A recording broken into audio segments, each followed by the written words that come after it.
Welcome to Ravikiranalu TV. ముందుగా headlines చూద్దాం. రేవంత్ సర్కార్ రైతు వ్యతిరేక విధానాలు అవలంబిస్తోందని హరీష్ రావు విమర్శ. రైతు బంధును ఒకే పంటకు కుదించే కుట్ర చేస్తున్నారని మండిపాటు. సోయా, మక్క రైతుల ఖాతాల్లో 48 రోజులైనా డబ్బులు జమ కాలేదని ఆరోపణ.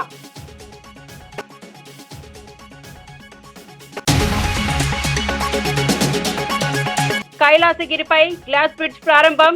హాజరైన ఎంపీ భరత్, ఎమ్మెల్యే రామకృష్ణబాబు. 7 కోట్లతో గ్లాస్ బ్రిడ్జ్ నిర్మాణం.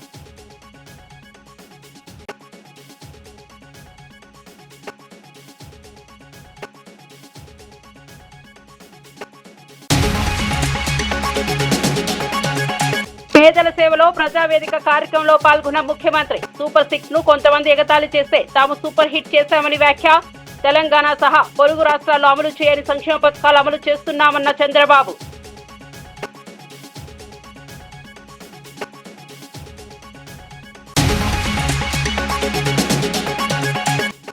హైదరాబాద్ ఇండస్ట్రియల్ ల్యాండ్ ట్రాన్స్ఫర్మేషన్ ని అమల్లోకి తెచ్చిన ప్రభుత్వం.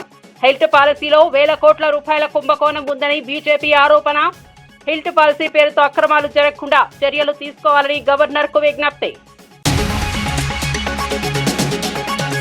పార్లమెంట్ లో డ్రామాలు కాకుండా విధానాలపై చర్చ జరగాలన్న ప్రధాని. విపక్షాలు ఓటమి బాధ నుంచి బయటపడి బాధ్యతాయుతంగా వ్యవహరించాలని సూచన. కొత్తగా ఎన్నికైన యువ ఎంపీలకు మాట్లాడే అవకాశం కల్పించాలని వ్యాఖ్యలు. రాజకీయాల్లో తాను అన్ఫిట్ ఫర్ పాలిటిక్స్ అని చేసిన వ్యాఖ్యలపై హరీష్ రావు తీవ్రంగా స్పందించారు. అన్ఫిట్ నువ్వే, నేను కాదు అని ప్రత్యక్షంగా బట్టి విక్రమార్కను ఉద్దేశించి అన్నారు. సచివాలయంలో ఆర్థిక మంత్రుల ఛాంబర్ ముందే కాంట్రాక్టర్లు ధర్నాలు చేసే పరిస్థితి ఇప్పటి వరకు ఎప్పుడూ రాలేదని, బిల్లులు చెల్లించాలంటే 20 నుంచి 30% కమిషన్ తీసుకునే వ్యవస్థను తాను ఎప్పుడూ ప్రోత్సహించలేదని తెలిపారు. ప్రజల డబ్బులతో రాజకీయాలు చేయడం కాంగ్రెస్ కు అలవాటైపోయిందని విమర్శించారు. రాష్ట్ర అభివృద్ధికి తాను చేసిన కృషిని ప్రజలు గుర్తించారని, ఇక మిగతా ఆరోపణలన్నీ రాజకీయ ప్రయోజనాల కోసమే చేస్తున్నారని హరీష్ అన్నారు. ఫిట్ ఫర్ పాలిటిక్స్ అనేటువంటి మాట బట్టి విక్రమార్క గారు నన్ను ఉద్దేశించి మాట్లాడారు. సరే, బట్టి విక్రమార్క గారు అన్నట్టు నేను అన్ఫిటే కావచ్చు. దేంట్లో అన్ఫిట్? నీలాగా ఫైనాన్స్ డిపార్ట్మెంట్లో ఆర్థిక మంత్రిగా పనిచేసినప్పుడు 20%, 30% కమిషన్లు తీసుకోవడం నాకు రాలేదు. దాంట్లో నేను అన్ఫిటే. మీరు బాగా ఫిట్టు ఇలా, ఎందుకంటే మీ ఫిట్నెస్ బయటపడ్డది కదా. ఫైనాన్స్ డిపార్ట్మెంట్ చరిత్రలో ఏ రోజు కూడా కాంట్రాక్టర్లు వచ్చి సెక్రటరియట్లో ఆర్థిక శాఖ కార్యాలయం ముందు ధర్నా చేసిన చరిత్ర ఏ రోజన్నా ఉందా? ఈ రాష్ట్ర చరిత్రలో మన ఊరు మనబడి బిల్లులు ఇవ్వండి అని కాంట్రాక్టర్లు ఫైనాన్స్ డిపార్ట్మెంట్ ముందు ధర్నా చేశారా? చిన్న కాంట్రాక్టర్లు ఎప్పుడైనా ఫైనాన్స్ డిపార్ట్మెంట్ ముందు గత చరిత్రలో ఏనాడైనా ధర్నా చేశారా? సర్పంచులు, మాజీ సర్పంచులు, మాజీ ఎంపీటీసీలు 10ల సార్లు ధర్నాలు చేసి అరెస్ట్లైన చరిత్ర ఈ రాష్ట్రంలో ఎప్పుడైనా ఉందా? నోరు బారేసుకోవడం చాలా సులువు బట్టి గారు. Give respect and take respect. రాజకీయాల్లో ఫ్రస్ట్రేషన్లో నోరు జారితే మొదటికే మోసం వస్తుంది. సమాధానం ఉంటే చెప్పండి, లేదా మౌనంగా ఉండండి. నోరెందుకు బారేసుకుంటున్నారు? ఎవరు అన్ఫిట్? రాజధాని అమరావతి పనులు వేగవంతంగా కొనసాగుతున్నాయని, 2025 నాటికి ఫస్ట్ ఫేజ్ పూర్తి చేస్తామని సీఎం చంద్రబాబు నాయుడు ప్రకటించారు. భారతదేశంలోని అత్యంత అందమైన ఆధునిక నగరంగా అమరావతిని తీర్చిదిద్దడానికి కూటమి ప్రభుత్వం కట్టుబడి ఉందన్నారు. రాబోయే 15 సంవత్సరాలు కూడా కూటమి అధికారంలో ఉండాలని తాను కోరుకుంటున్నానని వెల్లడించారు. రాజధాని ప్రాంతంలో రహదారులు, భవనాలు, డ్రైనేజీ, నీటి వసతులు, కార్యాలయాల నిర్మాణం అన్ని పూర్తి స్థాయిలో ముందుకు సాగుతున్నాయని చెప్పారు. అభివృద్ధి ప్రధాన ఎజెండాగా ప్రభుత్వం పనిచేస్తుందని స్పష్టం చేశారు. ఫేజ్ 1 పనులు పూర్తవుతాయి. ప్రపంచంలోని ఒక సుందరమైన నగరంగా అమరావతిని తీర్చిదిద్దే బాధ్యత మేము తీసుకుంటాం. విశాఖపట్నం వస్తుంది, అమరావతి వస్తుంది, తిరుపతి కూడా డెవలప్ చేస్తాం. అక్కడ వెంకటేశ్వర స్వామి ఉన్నాడు.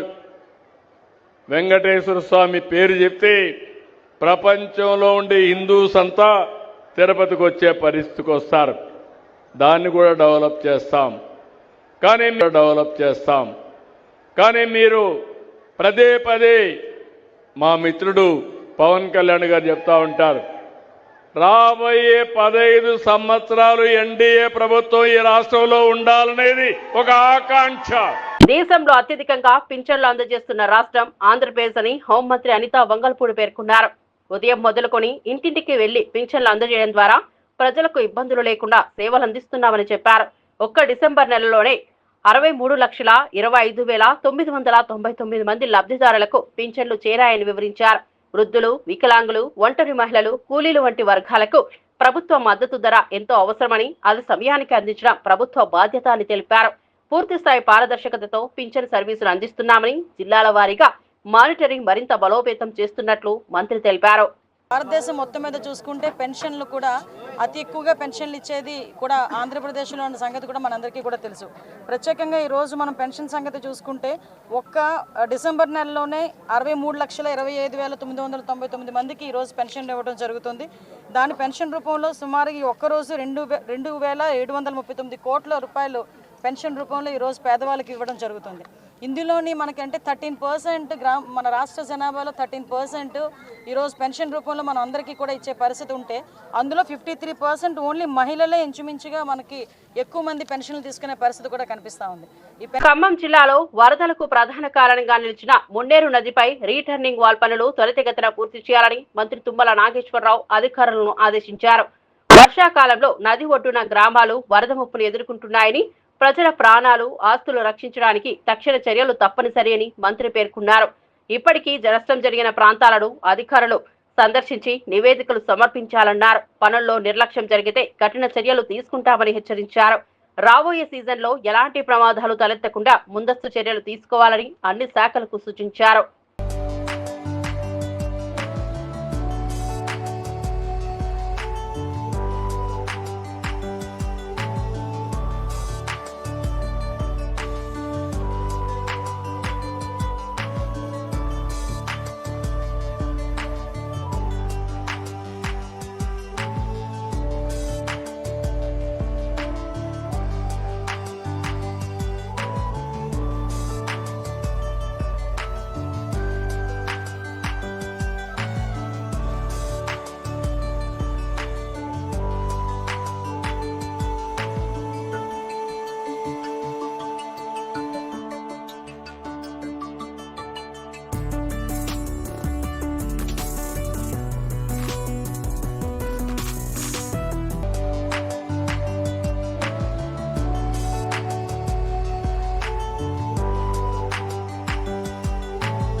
హెల్త్ పాలసీ పేరుతో భారీ స్థాయిలో అక్రమాలు జరుగుతున్నాయని బీజేపీ తీవ్ర ఆరోపణలు చేసింది. ఈ పాలసీ ద్వారా వేల కోట్ల రూపాయల కుంభకోణం జరిగిందని ఆరోపిస్తూ గవర్నర్ కు పార్టీ ప్రతినిధులు ఫిర్యాదు చేశారు. ప్రభుత్వ విధానంలో పారదర్శకత లోపించిందని, భూముల కేటాయింపు, ఆమోదాలు, ప్రాజెక్టుల పంపిణీలో అనేక సందేశాత్మక నిర్ణయాలు తీసుకున్నారని బీజేపీ పేర్కొంది. ప్రజల ఆస్తులకు నష్టం జరుగుతుందని వెంటనే న్యాయపరమైన విచారణ చేపట్టాలని డిమాండ్ చేసింది. హిల్ట్ పాలసీపై ప్రభుత్వం స్పష్టమైన వివరణ ఇవ్వాలని, లేదంటే పెద్ద ఎత్తున ఉద్యమాలు చేపడతామని హెచ్చరించింది.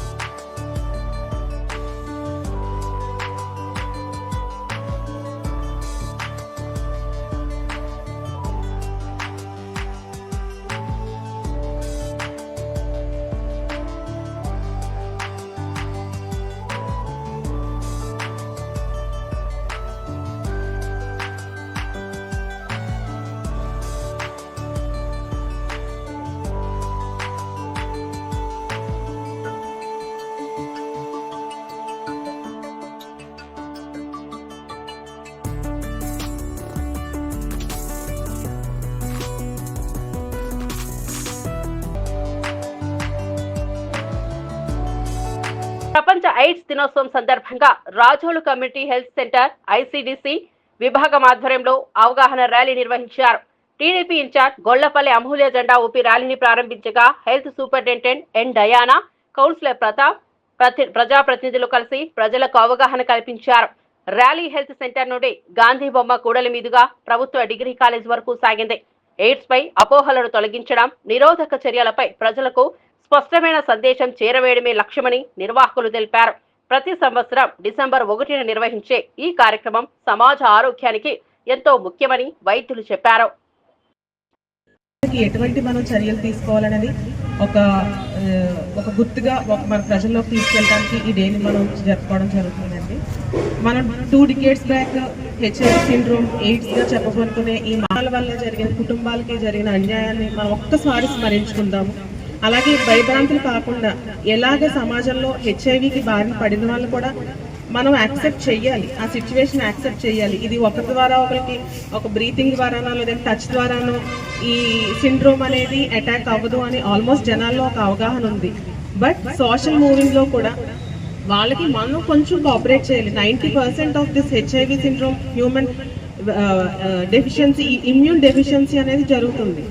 వాటి వల్ల వాళ్ళు రకరకాల ఎక్కువ ఇన్ఫెక్షన్స్కి ప్రోన్ అయ్యే పాసిబిలిటీ ఉంటుంది. దీనికి యాక్చువల్ వ్యాక్సినేషన్ అనేది లేకపోయినప్పటికీ హెపటైటిస్ బి లేదు అంటే ఇన్ఫ్లుయెన్జా వ్యాక్సినేషన్స్ తీసుకోవటం వల్ల కొన్ని రోగ నిరోధక శక్తి అనేది మనం పెంచగలుగుతాం. ఇటువంటి అవగాహన మన డాక్టర్స్ 100% వాళ్ళు చేసిన మనం కూడా సోషల్ రెస్పాన్సిబిలిటీగా తీసుకొని ఎవరైతే చాలా తక్కువ మంది పాపులేషన్ అయితే నాకు తెలిసి ఈ హెచ్ఐవి ద్వారా ఇప్పుడు ఉన్నారు. బట్ ఉన్న వాళ్ళు కూడా మనం యాక్సెప్ట్ చేసి రియాలిటీలో వాళ్ళకి కొంచెం కోఆపరేషన్ ఇచ్చి ఇది పూర్తిగా 100% ఎరాడికేట్ అయ్యేలాగా ప్రభుత్వం చర్యలు తీసుకుంటుంది.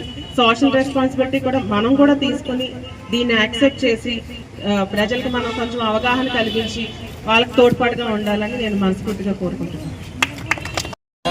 హ్యూమన్ ఇమ్యూనో డెఫిషియన్సీ సిండ్రోమ్ వల్ల రోగనిరోధక శక్తి బాగా తగ్గటం, దానివల్ల ఏదైనా వచ్చినప్పుడు హెల్త్ ఇష్యూస్ వచ్చినప్పుడు జనాలు వాళ్ళు రెస్పాండ్ అవ్వడం. జూబ్లీహిల్స్ లోని నివాసంలో సీఎం రేవంత్ రెడ్డి హెచ్యూడీసీఓ చైర్మన్ సంజయ్ కులశ్రేష్ఠతో సమావేశమై రాష్ట్రంలోని ప్రధాన మౌలిక వస్తువుల ప్రాజెక్టులకు అవసరమైన రుణాల మంజూరు అంశంపై చర్చించారు. ముఖ్యంగా మెట్రో విస్తరణ, రీజనల్ రింగ్ రోడ్, భవిష్యత్ సిటీ నుంచి అమరావతి, చెన్నై దిశగా ప్రతిపాదించిన గ్రీన్ఫీల్డ్ హైవే, అలాగే 4 దక్షిణ రాష్ట్రాలను కలుపుతూ బుల్లెట్ ట్రైన్ ప్రాజెక్టుకు ఆర్థిక సహాయం అవసరమని వివరించారు. 20 లక్షల ఇందిరమ్మ ఇళ్ల నిర్మాణానికి కూడా హెచ్యూడీసీఓ మద్దతు కోరారు. రాష్ట్ర ప్రగతికి కీలకమైన ఈ ప్రాజెక్టులను వేగవంతం చేసేందుకు అన్ని విధాలా సహకరిస్తామని సీఎం రేవంత్ తెలిపారు. గ్లోబల్ సమ్మిట్ కు సంజయ్ కులశ్రేష్ఠను ఆహ్వానించారు. అత్యధికంగా నిధులు తెచ్చుకున్న సందర్భంలో వేలాది మంది మా ఆడబిడ్డలు, యువకులు, యువ మిత్రులందరూ ఇక్కడికి విచ్చేసి నిండు మనసుతో ఆశీర్వదించడానికి విచ్చేసినందుకు మీకు అందరికీ మనస్ఫూర్తిగా ధన్యవాదాలు, కృతజ్ఞతలు తెలియజేస్తున్న మిత్రులారా, ఈనాడు 2 సంవత్సరాల విజయోత్సవ సభలు జరుపుకోవాలని మంత్రివర్గ సహచరులు నిర్ణయించినప్పుడు మొట్టమొదటి కార్యక్రమాన్ని మహబూబ్నగర్ జిల్లా మక్తల్ శాసనసభ నియోజకవర్గం నుంచి ప్రారంభించుకోవాలి. అత్యంత వెనుకబడిన పాలకుల నిర్లక్ష్యానికి లోనైన మక్తల్ శాసనసభ నియోజకవర్గాన్ని మిగతా శాసనసభ నియోజకవర్గాలతో సమానంగా అభివృద్ధి చేయాలన్న ఆలోచనతో మీ నాయకుడు మా సహచర మంత్రివర్గ సభ్యులు వాకిటి శ్రీహరి గారు అడగడంతో ఈ ప్రాంతానికి విచ్చేసి నిజమే కదా ఇన్నాళ్ళు కోన్ పూచేగా మక్తల్ అని మాట నానుడిని కాదని సబ్ కుచ్ పూచేగా సబ్ కుచ్ ఆయేగా మక్తల్ అని చెప్పి ఈనాడు మీ అందరి సమక్షంలో 2వ సంవత్సర విజయోత్సవ సభల్ని మక్తల్ నుంచి ప్రారంభించుకోవడం నాకు చాలా సంతోషాన్ని కలిగించింది. మిత్రులారా, ఉమ్మడి రాష్ట్రంలో సాధారణ రైతు కుటుంబం నుంచి ఉపరాష్ట్రపతి స్థాయికి ఎదిగిన సిపి రాధాకృష్ణన్ అపూర్వమైన ప్రయాణమని ప్రధానమంత్రి నరేంద్ర మోదీ ప్రశంసించారు. పార్టీ కార్యకర్తగా ఉన్నప్పటి నుంచే రాధాకృష్ణన్ ను తెలుసునని గుర్తు చేసిన మోదీ కోయంబత్తూర్ బాంబు పేలుళ్ల నుంచి త్రుటిలో బయటపడ్డ ఆయన ధైర్యం, సహనం అందరికీ ఆదర్శమని అన్నారు. ఉపరాష్ట్రపతిగా, రాజ్యసభ చైర్మన్ గా బాధ్యతలు స్వీకరిస్తున్న రాధాకృష్ణన్ దేశ ప్రజాస్వామ్య వ్యవస్థకు మరింత బలం చేకూరుస్తారని ఉద్ఘాటించారు. ప్రజలకు చేరువైన నాయకత్వం, శాంత స్వభావం, సరళత ఆయనను ప్రత్యేక వ్యక్తిగా నిలబెట్టాయని ప్రధాని పేర్కొన్నారు. ये मैं आपको विश्वास दिलाता हूं।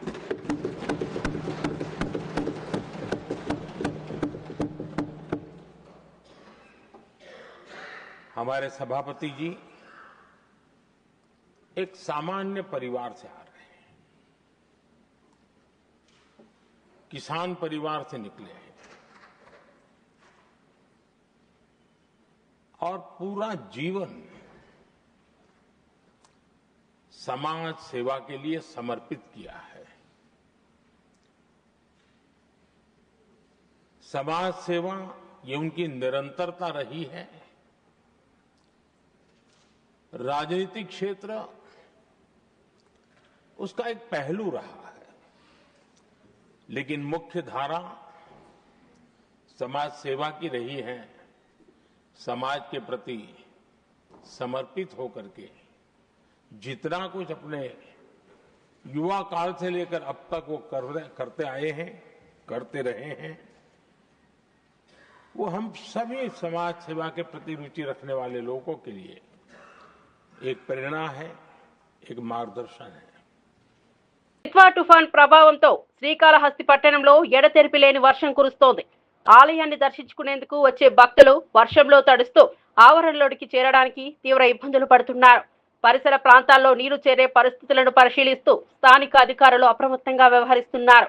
చెరువులు, కాలువలు నిండిపోవడంతో జల ప్రవాహం పెరిగే అవకాశాన్ని దృష్టిలో ఉంచుకుని ముందస్తు చర్యలు చేపట్టారు. ప్రతి మండలంలో కంట్రోల్ రూమ్ ఏర్పాటు చేసి నిరంతర పర్యవేక్షణ కొనసాగిస్తున్నారు. వర్షం తీవ్రతను బట్టి అవసరమైన సమయంలో సహాయక చర్యలు ప్రారంభించేందుకు సిద్ధంగా ఉన్నామని విభాగాలు స్పష్టం చేశాయి. భక్తులు ఆలయ ప్రాంతానికి బయలుదేరే ముందు వాతావరణ పరిస్థితులు తెలుసుకోవాలని సూచించారు.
శీతాకాల సమావేశాలను కేవలం 15 రోజులకు పరిమితం చేయడంపై తీవ్ర అభ్యంతరం వ్యక్తం చేసిన భువనగిరి ఎంపీ చామల కిరణ్ కుమార్ రెడ్డి దేశ భద్రత, ఢిల్లీ కాలుష్యం, ప్రజాస్వామ్య పరిరక్షణ, రాష్ట్రాల ఆర్థిక భద్రత వంటి అత్యంత కీలక అంశాలపై సమగ్ర చర్చ జరగాలని డిమాండ్ చేశారు.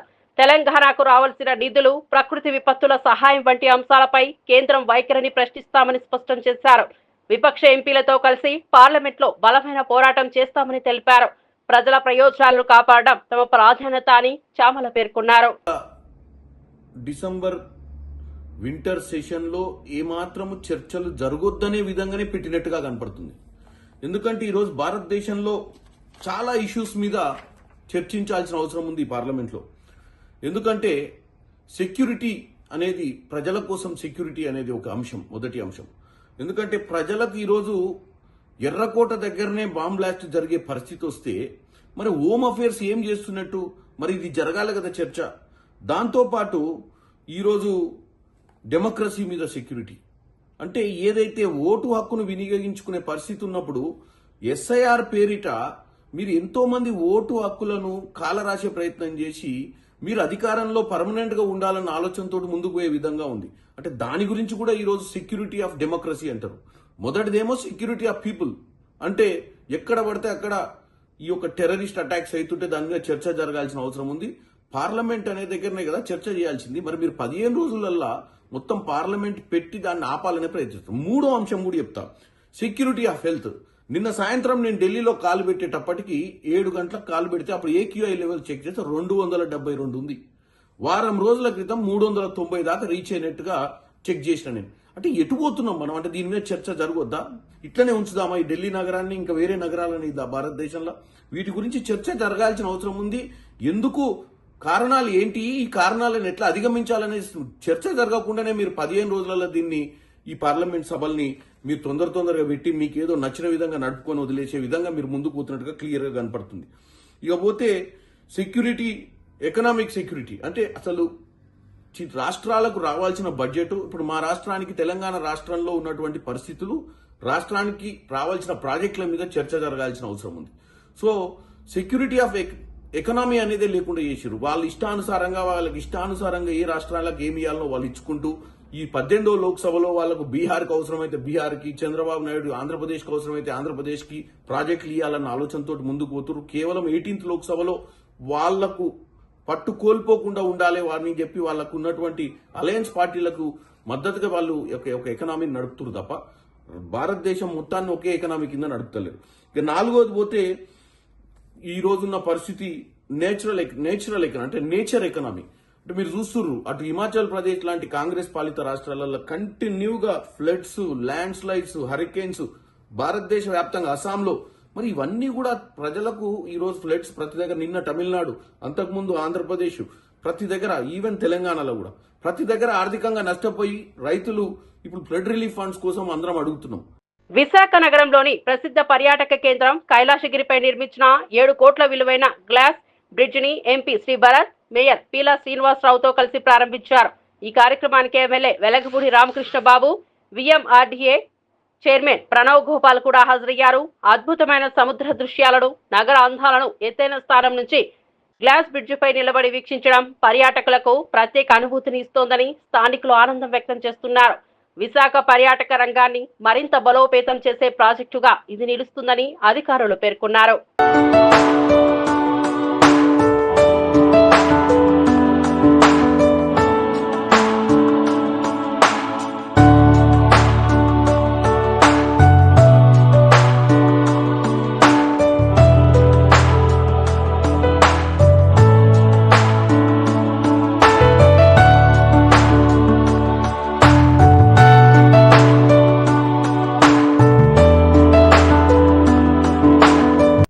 అందరికీ నమస్కారం అండి. గత కొన్ని నెలలుగా ఎప్పుడు ప్రారంభిస్తారు అని అందరు ఎదురు చూసే ఈ గ్లాస్ బ్రిడ్జ్ని ఇవాళ డిసెంబర్ 1 ఈ ప్రారంభించడం మా గొప్ప అవకాశంగా ఇక్కడ మేము భావిస్తున్నాము. వెలగపూడి రామకృష్ణ గారు స్థానిక ఎమ్మెల్యే, విఎంఆర్డీఏ చైర్మన్ ప్రణవ్, మా మేయర్ పీలా శ్రీనివాస్ గారు, విఎంఆర్డీఏ కమిషనర్ తేజ్ భరత్ గారితో కలిసి ఈ బ్రిడ్జ్ కట్టిన టీము మాకు ఇప్పుడే డీటెయిల్స్ కూడా ఇచ్చారు. భారతదేశంలో అతిపెద్ద గ్లాస్ బ్రిడ్జ్, 55 మీటర్ల లెంత్, దాంట్లో 35 మీటర్లు క్యాంటిలివర్ స్ట్రక్చర్లో బయటికి రావడము. అందుకే మీరు దాని మీద నడిస్తే కూడా కొంచెం క్యాంటిలివర్ మీద ఉన్న ఎక్స్పీరియన్స్ కొంత ఊగినట్టు కూడా అనిపిస్తుంది. ఒక వండర్ఫుల్ అద్భుతం. 1020 ఫీటు సముద్రం లెవెల్ నుంచి హైట్లో ఉండడము, అండ్ ఒకటేసారి ఈ బ్రిడ్జ్ మీద 100 మంది తీసుకోగలిగిన 40 మందిని ఒక్కొక్కసారి అలౌ చేసి ఈ ఎంటైర్ వ్యూ, అయితే సముద్ర తీరాన ఉన్న ఈ అద్భుతం, ఈ అందాలు, ఈ కొండలు, చెట్లు, సముద్రం ఒకటేసారి అనుభవించే అవకాశం ఇక్కడ ఈ గాలి కూడా మీరు కూడా చూస్తున్నారు. గాలి గురించి కూడా నాకు చెప్తున్నారు. హుడూడ్ వచ్చినప్పుడు విండ్ స్పీడ్ 210-220 కిలోమీటర్లు ఉంటే ఈ బ్రిడ్జ్ డిజైన్ 250 km/h ఉన్నా సరే మనకి ఏ ప్రాబ్లం లేకుండా డిజైన్ చేసిన బ్రిడ్జ్. సో అందరూ యాత్రికులు దీన్ని నిర్భయంగా వచ్చి అనుభవించగలుగుతారు అండ్ వ్యూ కూడా ఎంజాయ్ చేయగలుగుతారు పొద్దున సాయంత్రం అన్ని పూటలు. సో విశాఖపట్నం వాసులే కాదు, ఉత్తరాంధ్ర, ఆంధ్ర అండ్ ఇతర రాష్ట్రాల నుంచి కూడా చాలామంది రాబోయే రోజుల్లో వచ్చి దీన్ని చూడబోతున్నారని మేము ఎదురు చూస్తున్నాము.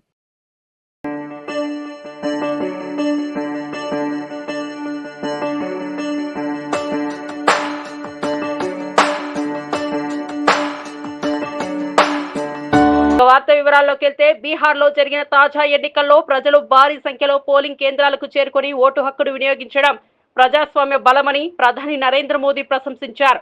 ప్రత్యేకంగా మహిళల ఓటింగ్ శాతం గణనీయంగా పెరగడం దేశ ప్రజాస్వామ్య చరిత్రలో ఒక సానుకూల మార్పుగా పేర్కొన్నారు. వికసిత్ భారత్ లక్ష్యంతో ముందుకు సాగుతున్న దేశం పట్ల ప్రపంచం చూపుతున్న ఆసక్తి, భారత బుద్ధిని గమనిస్తున్న తీరు ప్రజల విశ్వాసం బలోపేతం చేస్తోందని మోదీ అన్నారు. ప్రజల చైతన్యం, ప్రజాస్వామ్య పట్ల నిబద్ధత ఎన్నికల్లో స్పష్టంగా ప్రతిఫలించిందని తెలిపారు. बहनों की जो भागीदारी बढ़ रही है, ये अपने आप में एक नई आशा, नया विश्वास पैदा करती है.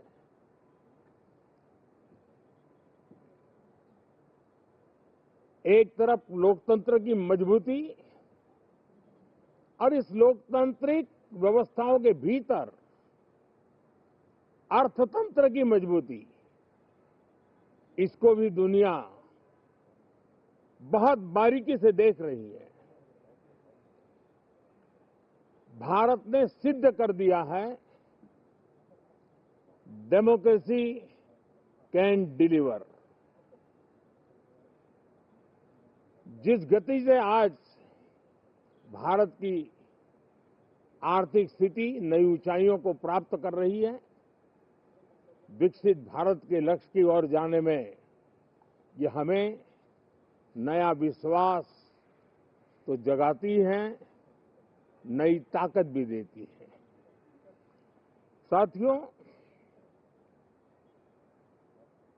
ये सत्र संसद देश के लिए क्या सोच रही है, संसद देश के लिए क्या करना चाहती है, संसद देश के लिए क्या करने वाली है, इन मुद्दों पर केंद्रित होनी चाहिए.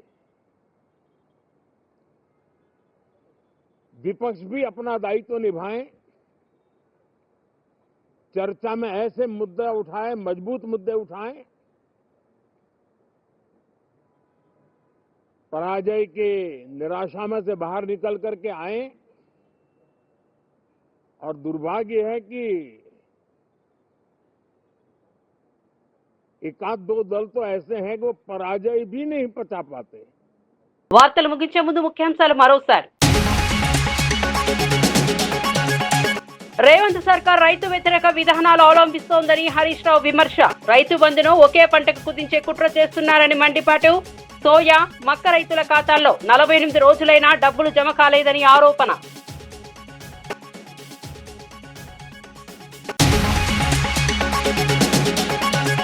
కైలాసగిరిపై గ్లాస్ బ్రిడ్జ్ ప్రారంభం. హాజరైన ఎంపీ భరత్, ఎమ్మెల్యే రామకృష్ణబాబు. 7 కోట్లతో గ్లాస్ బ్రిడ్జ్ నిర్మాణం.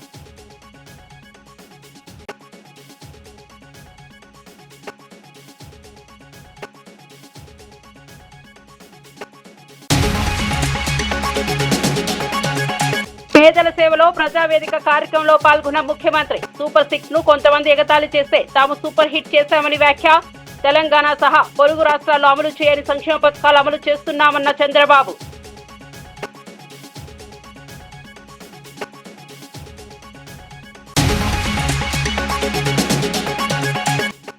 హైదరాబాద్ ఇండస్ట్రియల్ ల్యాండ్స్ ట్రాన్స్ఫర్మేషన్ ని అమల్లోకి తెచ్చిన ప్రభుత్వం. హెల్త్ పాలసీలో వేల కోట్ల రూపాయల కుంభకోణం ఉందని బీజేపీ ఆరోపణ. హెల్త్ పాలసీ పేరుతో అక్రమాలు జరగకుండా చర్యలు తీసుకోవాలని గవర్నర్ కు విజ్ఞప్తి. పార్లమెంట్లో డ్రామాలు కాకుండా విధానాలపై చర్చ జరగాలన్న ప్రధాని. విపక్షాల ఓటమి బాధ నుంచి బయటపడి బాధ్యతాయుతంగా వ్యవహరించాలని సూచన. కొత్తగా ఎన్నికైన యువ ఎంపీలకు మాట్లాడే అవకాశం కల్పించాలని వ్యాఖ్యలు. ఇవి నాటి వార్తా విశేషాలు. మరో బులెటిన్లో మళ్ళీ కలుద్దాం. నమస్కారం.